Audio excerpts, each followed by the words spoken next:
Assalomu alaykum.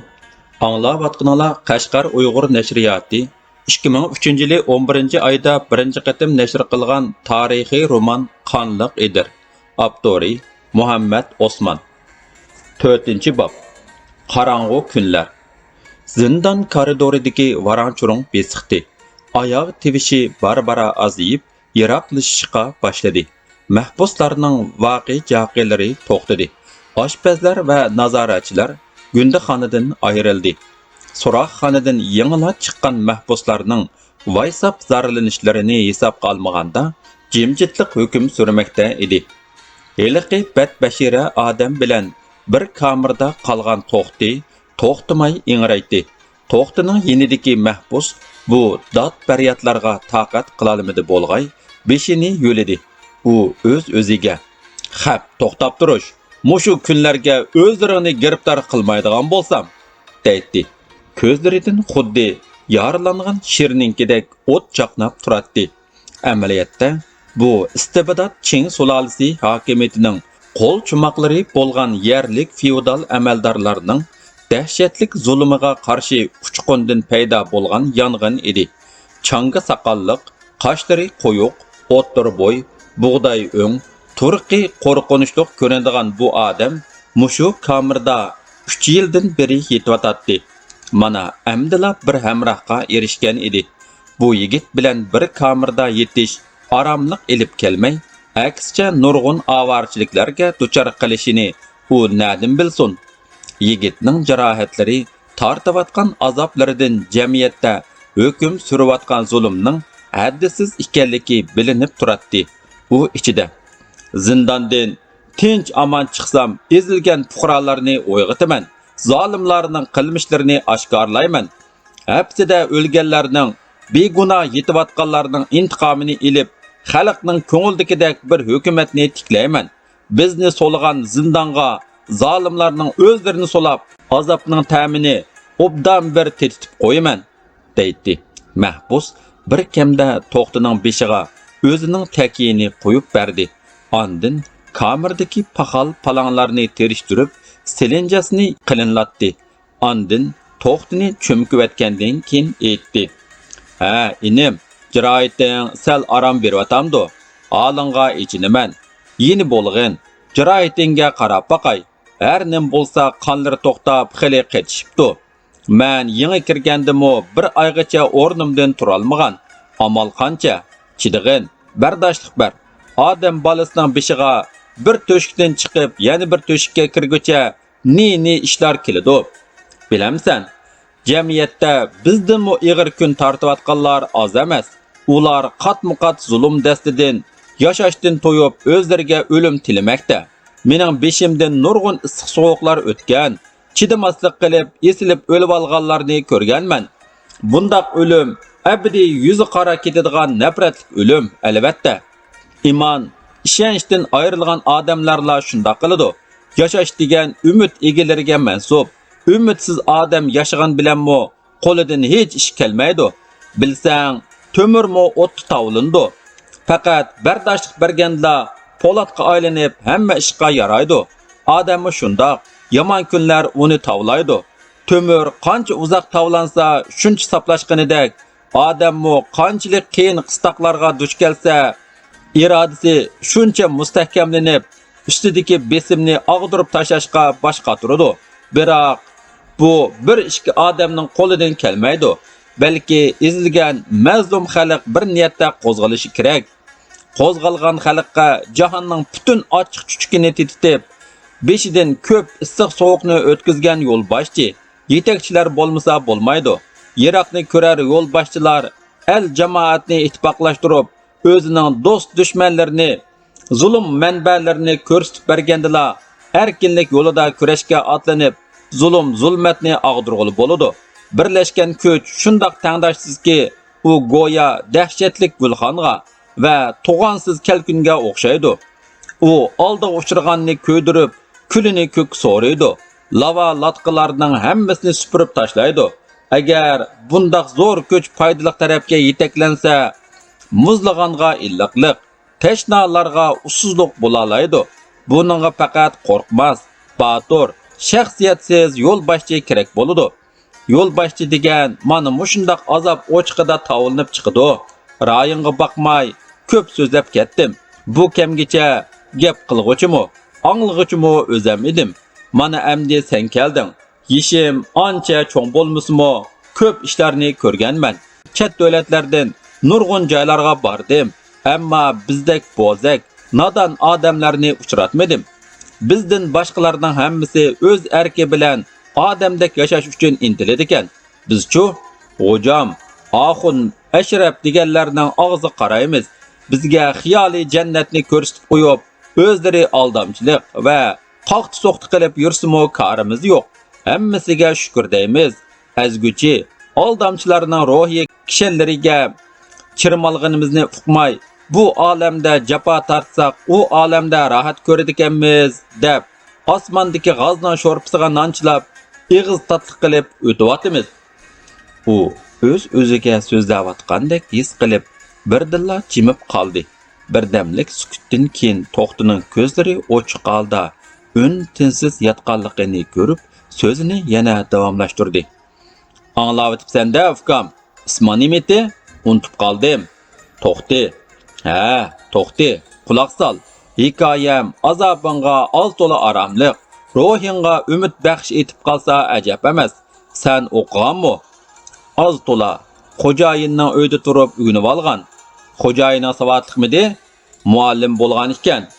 Qayerda? Dongbeyda. Ichkirg'u, ishongim kelmaydi. Bir Uyg'ur qandoqsiga u yerda o'qituvchilik qilar. U Uyg'ur emas. Undaqda xanzuch o'qidingmi? Shundoq. Tilini bilamsan? Tilinla emas, xatlarigacha bilaman. U odam manju bo'lgan bilan gap so'z va yiziqda xanzuchini ishiltidi ekan. Yaxshi, dedi mahbus. Yo'tsig'a paqqada birni urib, ondan qing'aygan yeridan roslanib o'ltirib davom qildi. Sen kam tepiladigan odamkansan. Yan kelib xanzuchi biladigansan. Bu o'zinimi bildi, o'zginimi bildi deganlik. Men bundaq omadga erishalmagan. Uyim otishning og'udiga yerda bo'lib, biz ota-onamizdan 7 qiz, 3 o'g'il, jami 10 bola edik. Men bolalarning eng oxirgisi bo'lganligim uchun ismimni Kichik Axun qo'ygan ekan. Lekin bo'y bastim, akalarimdan cho'ng bo'lib ketdi desa, u To'xtini tinchlantirish uchunmi aytavur o'zicha kulib qo'ydi. To'xtiningmi bu qo'rqinchli odamning kimligini bilgisi bo'lg'achqa, gaplarini zan silib anglayotdi. Shundoq qilib, deb gapini davomlashtirdi u odam. Sal turib olib, oilamizda odamjiq, ammo yerimiz oz edi. Shunga dadimiz savdogarchilik qiladi. Biz 3 o'g'il cho'ng bo'lgandan keyin terilg'u yerimiz texmo ozlik qildi. Dadamning topgan oz to'la puli oilani qamdashga yetmedi. Dadam oxir ilojsiz ahvolda o'tiranchi akam Rehim bilan meni Qashqarga olib, eshakchilarga chakorliqqa berdi. Eshakchi? Ajabsingan To'xti uning so'zini bo'lib so'radi. Eshakchi degan gap sana saat anglayotamdi. U kulib ketib so'zini davomlashtirdi. Karvon desamg'o tushundigansan? Keyin dadam bilan Anjonga mata, chakman yutkidik. U yerdan Qashqarga baqsam va boshqa to'qilmalarni akeldik. Bu jarayonda nurg'un ellarga chiqdik. Men ashu chog'larda o'zimni nihoyat kuchlik va erkin hisoblaydim. Birovdan osonlikcha qo'rqibmi qolmaydim. Ilgari dunyoni otishchilik ko'rib yurgan ekanman. Ko'nalarning shahar ko'rgan ittin qo'q degan tamsili bekor chiqmagan ekan. 10 yil madrasada yurgandan bir qitim shahar ko'rgan ishib ketdi ekan. Nurg'un ishlarni ko'rdim. Hayotlikning taktiga yetdim. O'ylasam, bizdek bo'za xalq hech yerda yo'q ekan. Oradan 3-4 yil o'tganda dadam 3-4 kasal tegib qazo qildi. 40 nazari tugagandan keyin 10 bola talash qilib turibdik. Dadamning topgan tukkanlari talon-taroj bo'lib tugadi. Shuning bilan har qaysimiz o'z yo'limizga ravon bo'ldik. Ikkinchi akam karvonga agishib chiqib ketgancha qaytib kelmadi. O'lik tirikligining uchurini mo ola olmadik. U cho'nqur o'xsinib etib, yana so'zini davomlashtirdi. Urug' tuqqanmi o'z kuni bilan qolgandan keyin bara izlashmaydi ekan. Bir uy boshqa kelsa, turmush halakchiligida o'z ishimizga beshimizcha kirishib ketdi ekanmiz. Bu hol meni zeriktirdi. Anjan, Qo'qon, Maskab, hatto Parang taraflarda yurgan chog'larim ko'z oldimdan ketmaydi. Shu kunlarda bir mahallalik Tursun, Kiram, Hamut, Mahat qatorliq tang dematlik og'inlarim bor edi. O'z vaqtida biz mollamda birga o'qigan edik. Doim shularninkiga boratdim. Yana Arazillik Osman, Hasan bilan mo yaqin o'tatdim. Hasanni Qashqar xonlik madrasada aranla bir oy turganda og'ini tutib olgan edim. Saboqdoshlar uni Hasan Batur deb ataydi. Keyin ko'p izlab Qashqar shahridan topdim. Hasan Turk desa Qashqarda cho'ng kichik hammasi biladi ekan. Turkmikan? Qiziqib so'radi To'xti. Millati turkmi yoki xat bilmaganlik uchun qora qo'rsoq degan ma'noda shundoq ataganmi, buni bilmadim. Biz tunishqandimi shundoq ataydi ekan. Bir ko'rgan kishining uningga havas keladi degina. Dadam meni madrasaga olib berganda 14 yoshda edim. Hasanjon yoshda men bilan tang bo'lsa-mu, Qur'onga yetgan odamdek gavdalik edi. Kuchtung go'rligidan ikki qo'lini balvoq bilan tingib bersa-mu, ikki bala yiqitolmaydiq. Dum yetib turib, meni ching besinglar deydi. Bir-birimizning ustiga yiqilib, 10 nechimiz besib olatdiq. U o'rnidan shundoq turadigan bo'lsa, ustidan chamg'urdek to'kilib ketadi. Uningga bakmo havasim kelib, og'ini bo'lib qoldik. Bir necha kundan keyin dadam meni ilib ketdi. U mo o'qishni tashlab chiqib ketibdi. Keyin mo tashlashmidik.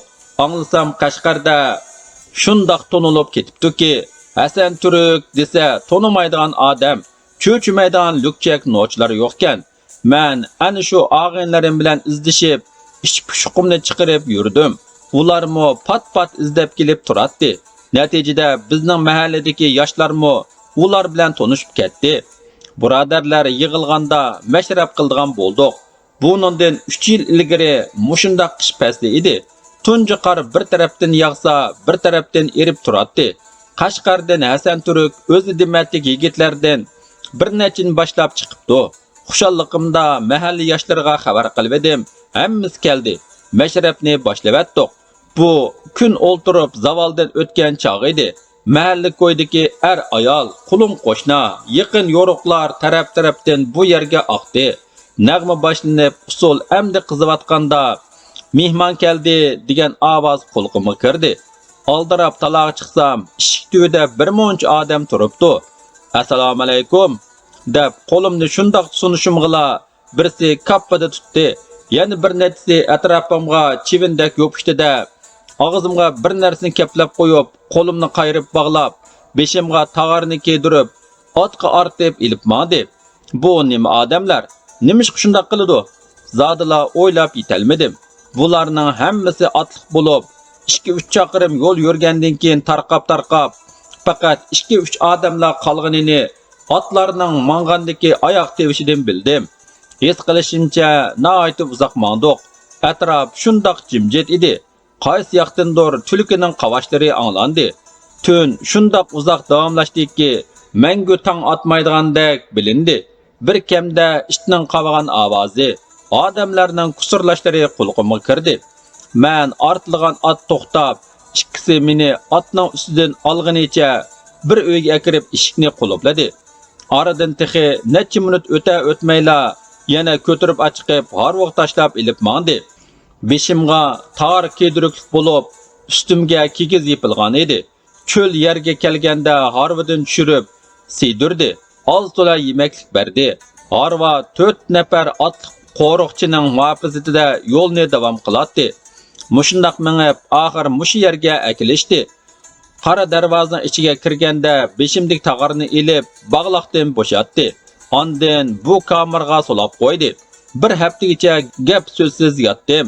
Birarsi nim odamsan debmi qo'ymadi. Bugun qo'yvetar, at qo'yvetar degan umid bilan kunlarni o'tkazdim. Bir kuni qulub sharaqlab echilib, 2 odam ishkin tepib ochdi-da, "Bu yoqqa chiq" deb to'g'ladi. "Endi qo'yvat kerak" debdiman. Nadigini qo'limga ko'zin silib, chambirini birli serib tüviga apirib, jüplengen töşkiga qulp silib qo'ydi. Ondan keyin zindondan yolg'inicha so'roqxonaga ilib berishdi. Shuningdan boshlab bir haftagacha har kuni bir qatim targib qilib, sheriklaring kim? Qachon qo'zg'almoqchi? Boshliqing-chu? Degandek savollarni so'raverdi. Rostdan hech ishni bilmaydiganligimni aytsam urdi, osdi. Har xil jazo qurollari bilan qiynadi. Bilmagandikin nima deyman? Ilgari hech ish bilan ko'rim yo'q. O'ynab o'taveribdiman. Ularning o'rinsiz qiyin-qistoqlari yurkimdan o'ch qilibdi. So'roqchining sheriklaring kim? Qachon qo'zg'almoqchi? Degandek savollari qalbimni o'yg'itib, shuncha yigitlar turib, erk yo'lida qo'zg'almay, yanila g'aflatga yatsak tamoman tugishadiganligimizdan bishorat berdi. Isit, dedim ichimda, vaqt o'tdi. Hamdi afsuslangan bekor, lekin yana izdansak fursat bor. Hasan Turkka o'xshash nurg'un og'inlarim bor. Dardmanlar, o'z erkinligi uchun yo'lboshchi izlab qaymoqib yurgan fuqarolar. Hasan Turg'anbekka o'xshash qirg'iz chavandozlarning hammasi birodarlarim, qon qarindoshlarim emasmi? Shularni topaman. Dardimni to'kaman, yordamga chaqiraman. Adolatsiz jahonni yakson qilib, barobarlik chechak ochgan, al xotirjam, xushol-xuram chiroylarda shodlik tabassumlari jilvalangan yangi bir dunyo quraman. Begunohlarning yuziga qora suvab, erkini dafsanda aylagan zolimlarni mahkumlik o'rniga tushirib, mushu zindonda yotqizaman degan yerga keldim. O'zimni o'zim chidamliq bo'l yigit, bu ishlarmi o'tib ketdi deb rag'batlantirdim. Meningcha senmi bilimli yigitkansan. Bu kamga tunib yetgansan. Agar biz zindondan omon esan qutulib chiqsak, udulla qishimg'i bor. Mening do'stlarimni ko'rsang hayron qolsan. Biz aka-ukalardan bo'lib qolayli. Vijdonli kishilar hapsidagi do'stlik, sinalgan do'stlik deb to'g'ri aytadi. Menmi shundoq o'ylayman. Sen texi bilib qolasan. Men tortgan azoblarim natijasida uyg'ongandek qilaman. Hargiz hasratlanishim yo'q. Bu yerga kelmagan bo'lsam, jahondagi mushundoq adolatsizliklarni bilmay yuraverarkanman. To'xti, hamma og'riqlarni unutgan holda xuddi onasi aytgan cho'chakni anglayotgan sabiy boladek o'ltirib, kichik Axunning o'tliq hikoyalarini tingshayotdi. Ko'z oldida olg'a deb hujumga o'tgan chavandozlar Hasan Turk, kichik Axun va uning birodarlari minglagan, 10 minglagan qari yosh ayol, o'g'il qizlar namoyon bo'ladi. Ular qo'llariga palti ketman, kaltak cho'moqlarni ilib, beshiga cho'chilik qalpoq, quchisiga manjucha forma kiyib, o'rdakdek irg'anglab yurgan bag amirlar ustiga shiddat bilan bostirib kelmoqda edi. To'xti, turibla yana Rayhon ismli yiliqi rahimdil qizni esiga oldi.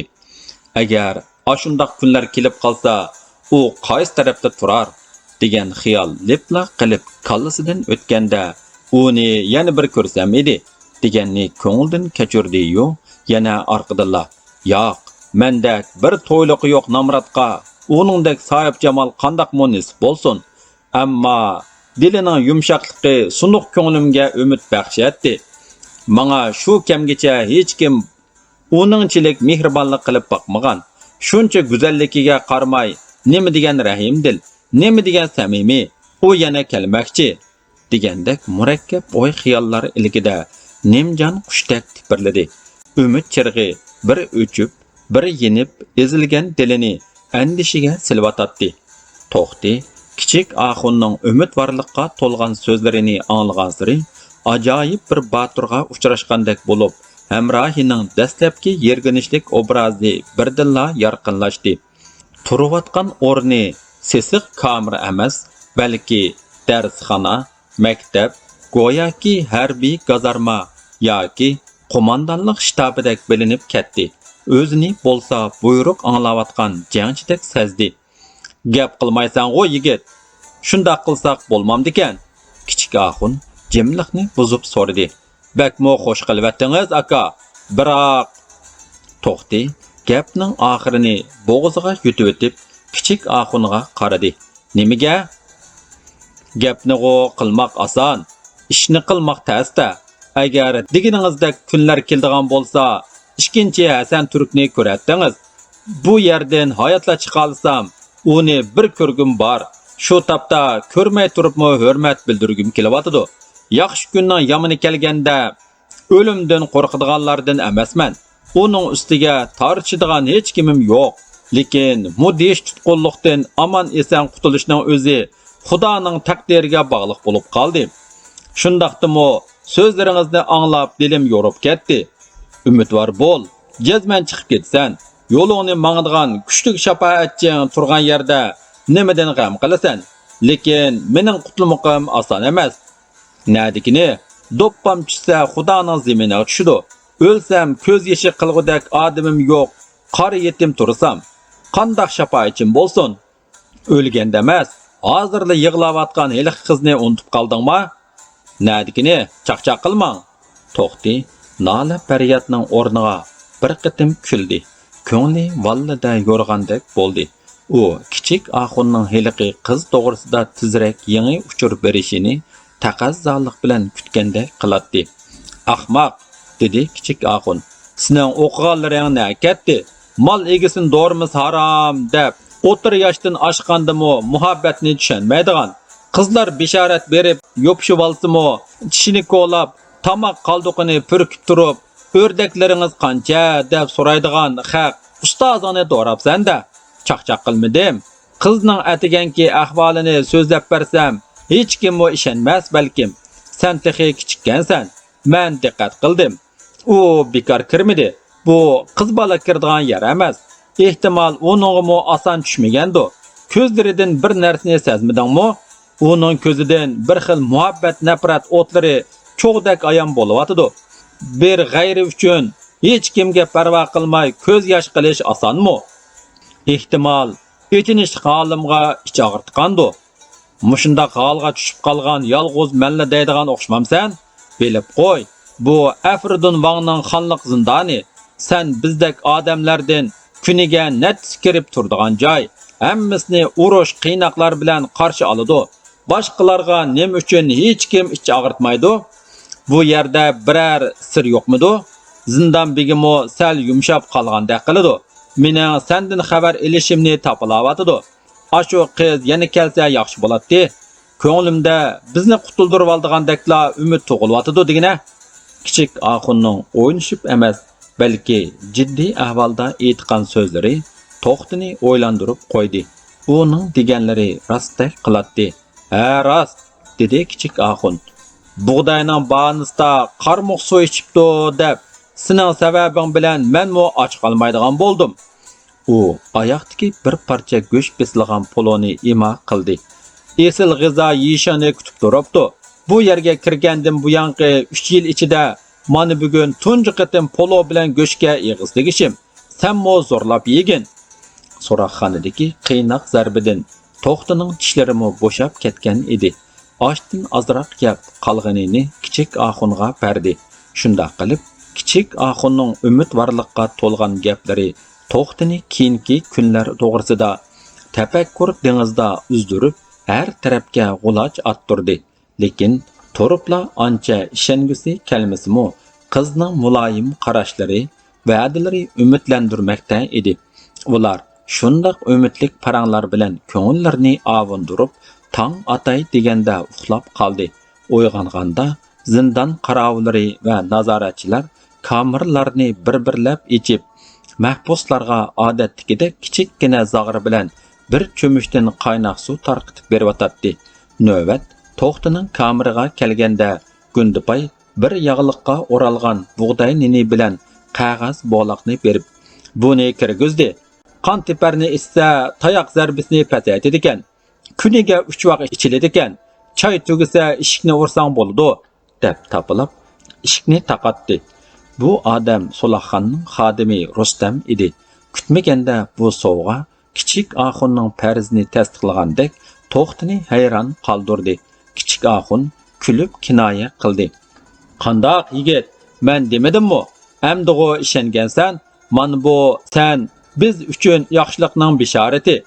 Menga ko'z haqqi beramsan yoki hammani o'zing yamsan? Un chiqmaysan-ku. yegili ko'zing qiymay uni ko'rgan ko'zda qarab o'ltirmoqchimi ya? Mazoq qilmasangiz-chu, kichik aka. Ikkalan kulishgunicha choy ichishga tutindi. To'xti tizla yuz bergan bu fojialarga, heliqi notanish qizning yaqinchiligiga, qo'rqinchliq bu odamning birdilla mehribonlashib ketganiga hayron qolmoqda edi. 4-bob tugidi.